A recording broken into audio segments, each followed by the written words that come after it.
Hello, and welcome to my full spoiler-free review of Dead Man's Wire.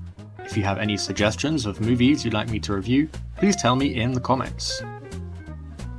Dead Man's Wire is a crime thriller movie directed by Gus Van Sant. It is based on the events of the 1977 hostage standoff in Indianapolis, during which a man by the name of Tony Kiritsis took his mortgage broker Richard Hall hostage by tying a shotgun to his head in such a way that if the men moved too far apart, the gun would go off, killing Hall.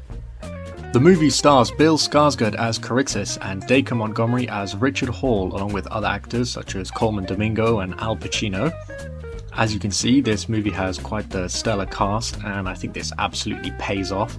Skarsgård's performance is, in my opinion, the highlight of this movie.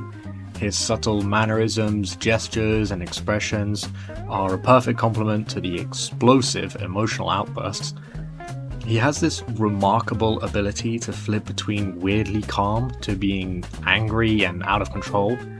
Montgomery's performance is also really impressive. His character's situation obviously needs him to stay really calm, as any move could mean getting his head blown off. And yet he's able to convey so many emotions. Like, I could see the exhaustion on his face as the events of the movie drag on, and to show this while also convincingly expressing feelings of relief, fear, anger, etc. is no small feat. Also, I really appreciate the use of humour.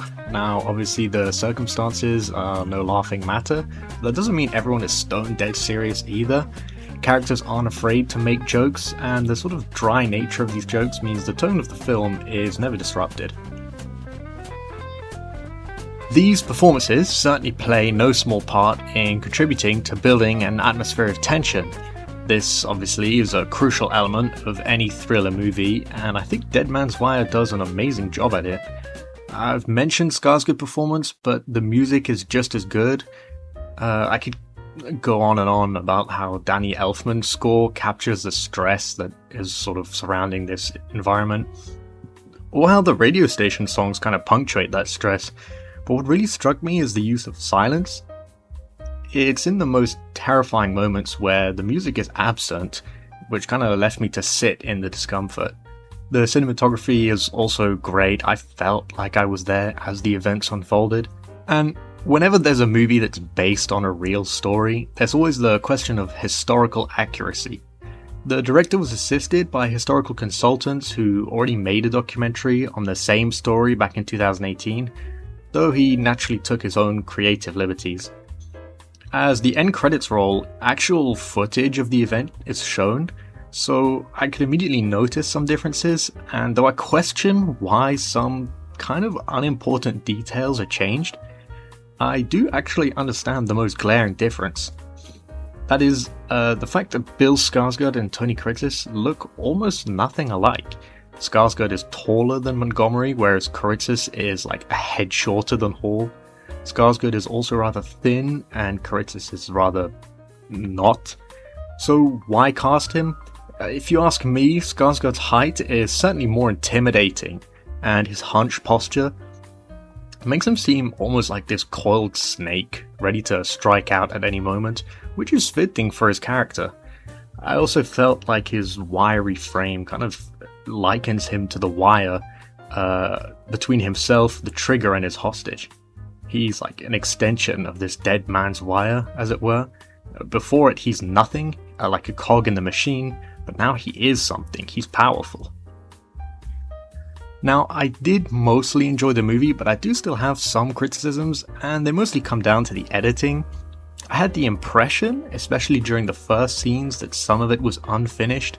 For example, after some scene changes, the camera would stay frozen on some frames before continuing, and this never happens again. So I was like, was this even intentional? On top of this, the movie occasionally flashes black and white or grainy photos of the actors in the scene, as if to remind the viewer that what they're watching is a historical event with evidence.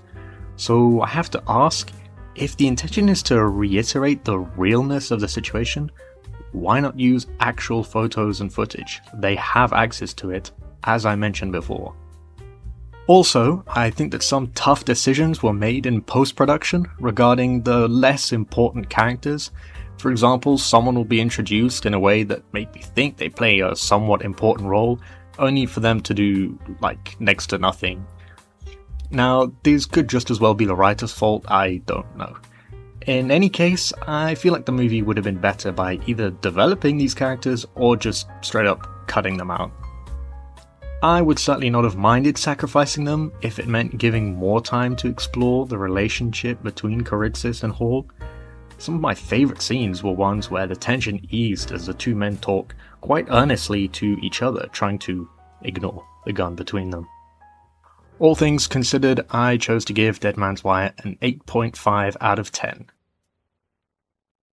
Thank you so much for listening to this review, and if you have your own opinion on this movie, or you'd like me to review your favourite movie, I'd love to hear about it in the comments. Please subscribe if you'd like to hear more reviews of movies as they come out, and I would very much appreciate any support to my main channel. I've posted my first short film there, with the hope to create many more. Thank you all again, and I'll see you in the next one.